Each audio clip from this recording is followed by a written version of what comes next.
Hello everyone, I am the Method Kirby. Welcome to my channel, The Commander Tavern. The Commander Tavern is a channel dedicated to my favorite Magic the Gathering format. The Brewery is a series on this channel showcasing my spicy brews and other deck techs. On this 11th season premiere of The Brewery, I'll be discussing my take on a commander from Doctor Who, the Face of Boe. If you like this deck or any of the cards I'll be mentioning throughout the video, please consider using my TCG Player affiliate link when purchasing those cards. You can find that link down in the description. It'll really help out the channel at no extra cost to you. But the very best way you can help support the channel is with my Patreon. There are plenty of perks for being a patron, such as early access to certain videos, exclusive deck techs, gifts, and more for as little as $1. You can also become a channel member for just 99 cents. Show off your support with a logo next to your name and exclusive emojis. Or you can always support my channel for free by simply liking, subscribing, and sharing, which also helps out a lot. I put out a video every Monday, so you don't want to miss out. You can join my Discord server for free if you want to join the Commander Tavern community.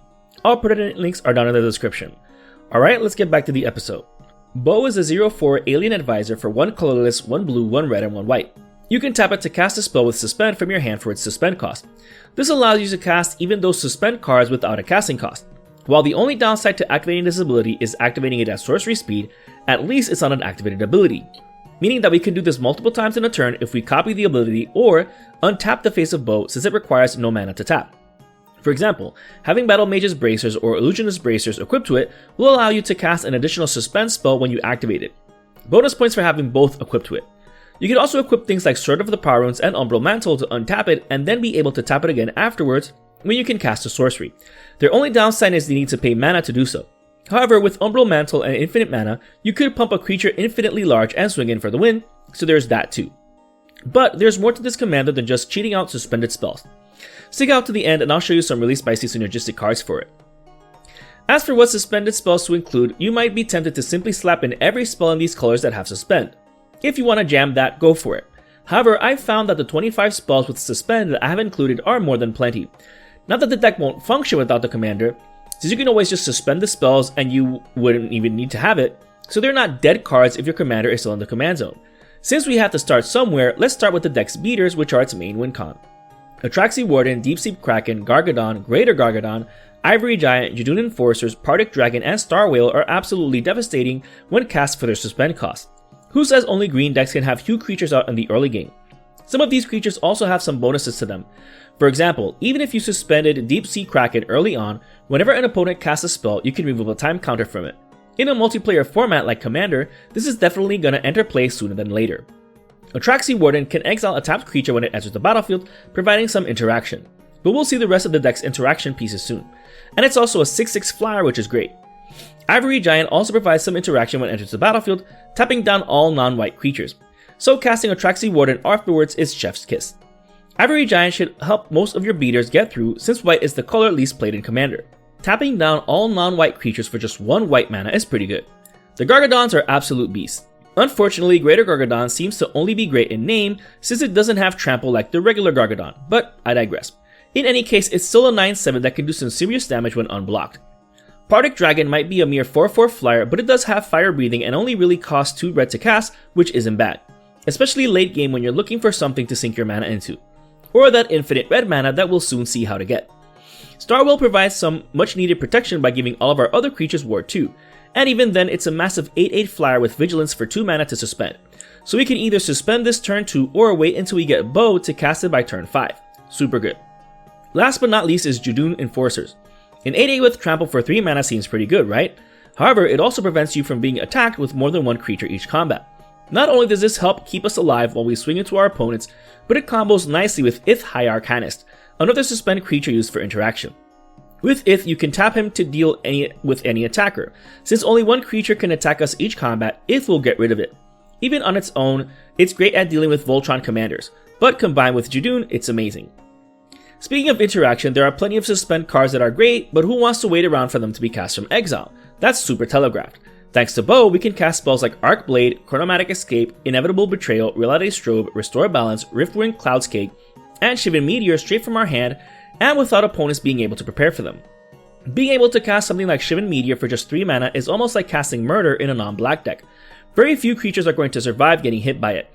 Or pay 2 mana for Riftwind Cloudscape to get rid of absolutely any permanent by bouncing it to an opponent's hand. Unfortunately, it has to be at sorcery speed, but we can still boomerang even lands, which can still be detrimental. Restore Balance becomes an even better balance here, and a balance is banned. Get vengeance against those green players who spend half of the game ramping and popping out tokens. If you're behind, getting everyone down to your level for just 1 white mana is amazing. Inevitable Betrayal becomes a better bribery since it'll only cost 3 mana to cast, and you get their best creature then and there. An already amazing card made even more amazing thanks to the commander. As for the remaining 3, what I love about these is that they suspend themselves with 3-time counters after they resolve.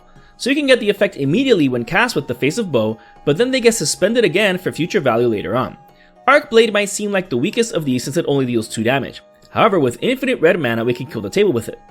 Alright, I know I keep mentioning infinite mana, so let's see what gets it done. Rousing Refrain is another one of these self-suspending spells. It gives us an amount of red mana equal to the number of cards in target opponent's hand. Combined with Rift Elemental or the 10th Doctor, this has the potential of netting us infinite red mana so long as at least one opponent has at least 7 cards in their hand. If they do, then Rousing Refrain gives us the 6 mana needed to pay Rift Elemental to remove its 3-time counters, plus an extra red mana we can bank. It getting cast from exile again gives us 7 red mana again. Each time we're banking that leftover mana.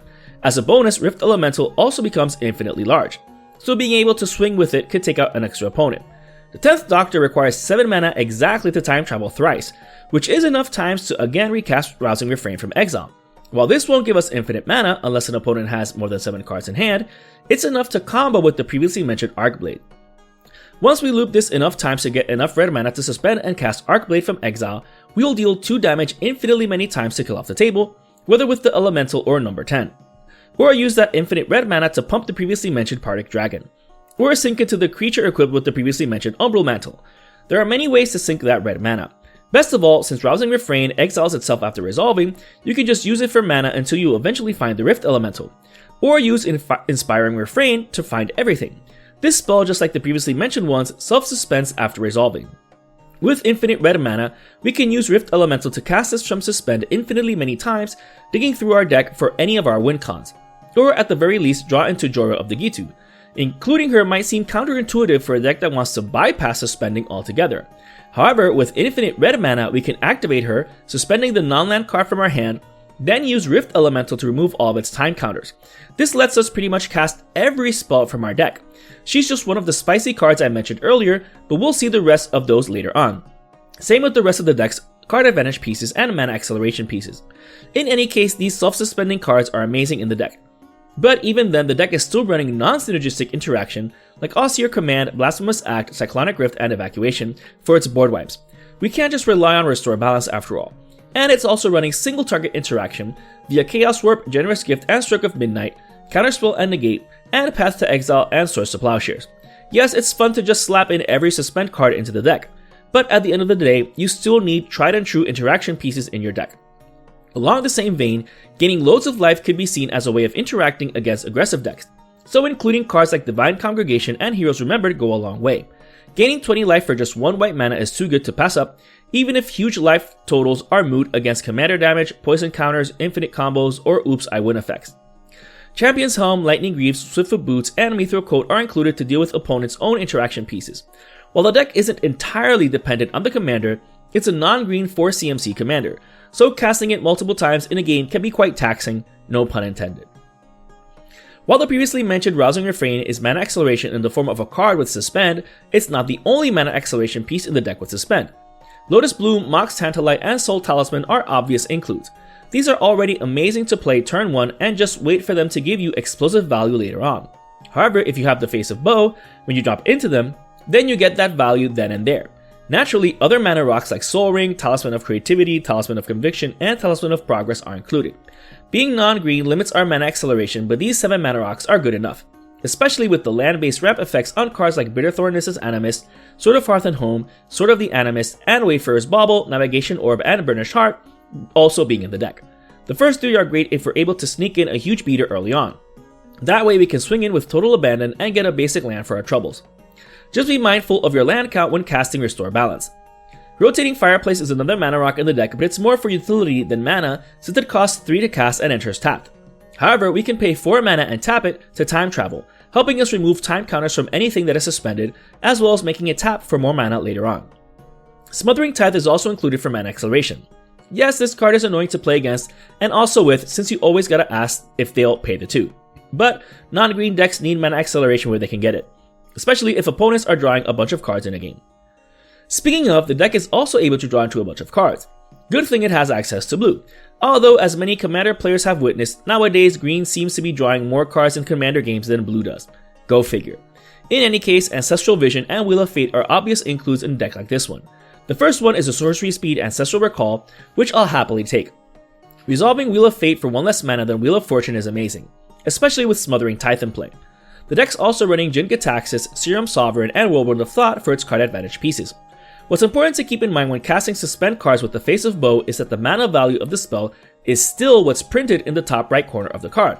So if we cast Atraxi Warden for 2 mana, it's still a 6 CMC spell entering the stack, so that will still trigger something like Jin-Gitaxias, which is why he's so amazing in the deck.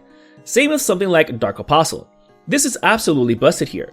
We can activate it before activating our commander.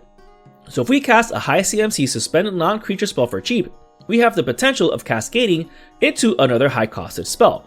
Worst case scenario is cascading into a spell without a casting cost, allowing us to cast it anyways. I love this interaction, so keep that in mind for your own The Face of Boe deck. Rhystic Study and the One Ring are the standard non-synergistic repeatable card draw effects in the deck. At this point, running these are self-explanatory. At least gaining a lot of life helps buffer the One Ring in grindier games. The rest of the deck is just the rest of the lands. The deck's running all 9 fetch lands, all 3 shock lands, all 3 duels, all 3 slow duels, all 3 opponent lands, Rogran Triome, Reflecting Pool, Command Tower, and Ancient Tomb, as well as 3 of each basic land for the basic land ramp effects. As with all of my deck techs, you can build your mana base according to your budget. Whether you include more expensive cards or even cheaper cards is up to you. You do you. This brew is just an idea of how to build around the Face of Boe. I love its effect since it's something unique and inspiring to build around. Granted, you could include whichever combination of Suspend cards you want when building your own, but I prioritize both things every commander deck needs, like card advantage, mana acceleration, and card advantage, as well as ways to win the game. I also love the interaction between casting these spells but having their printed mana value be what triggers other effects in the deck. Mastery of the rules certainly helps when brewing decks. That being said, if you're interested in the deck list of this spicy brew of mine, you can find a link to it down in the description. I would like to thank all my patrons for supporting me, and a quick shout out to all my higher tier patrons, the Brewers, for their patronage. I'd also like to thank anyone using my TCG Player affiliate link. That also helps out the channel. I also want to thank any channel members. Your membership is greatly appreciated. And to everyone, thanks for watching this episode of The Brewery on the Commander Tavern. I am the Darren Kirby, and happy brewing.